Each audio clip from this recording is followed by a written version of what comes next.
Giovanni Del Ben è un medico forense, è qui con noi 2 minuti, grazie. Bentrovati. Sulla stampa di qualche giorno fa era riportata la notizia che nella regione Veneto i posti letto negli ospedali in più del necessario erano circa 2000. Ad essi possiamo aggiungere i 300 da tagliare in Friuli Venezia Giulia, dei quali 100 a Pordenone. Forse la gente sta meglio e c'è meno bisogno di ospedali? La risposta è no. È cambiata l'organizzazione sanitaria e molte delle cose che una volta si facevano in ospedale oggi si possono fare in modo più semplice, a costi minori, con pari efficacia fuori dagli ospedali. Poi è arrivata la riforma degli ospedali per acuti rispetto alle altre strutture. Gli ospedali moderni hanno importanti investimenti per le tecnologie ed hanno alti costi di gestione e devono produrre molto per essere efficienti. Nel nostro nord-est le aziende ospedaliere di riferimento nazionale sono quelle con le facoltà di medicina e sono per il Veneto con 5 milioni di abitanti, Padova e Verona, per il Friuli con 1.300.000, Udine e Trieste. Tutti gli altri ospedali del nord-est sono strutturati all'interno delle aziende sanitarie territoriali, anche quelli con alte specialità come Treviso e Vicenza, che hanno attrazione intraregionale o poco più che provinciale.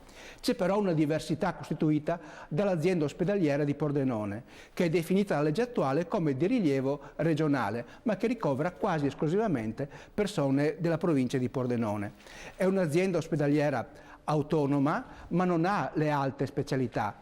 È evidente che la questione dell'attrazione, da altre province almeno, è una questione economicamente essenziale per lo sviluppo futuro e l'utilizzo efficiente delle altre tecnologie. In altre parole, servirebbe un reale bacino d'utenza di almeno 700.000 abitanti, cioè il doppio di quello che ha e che avrà Pordenone. Non potrà neppure esserci uno sviluppo come Trauma Center, perché adesso gli elicotteri portano a Treviso e portano a Udine, che sono strutture all'eccellenza per questo aspetto.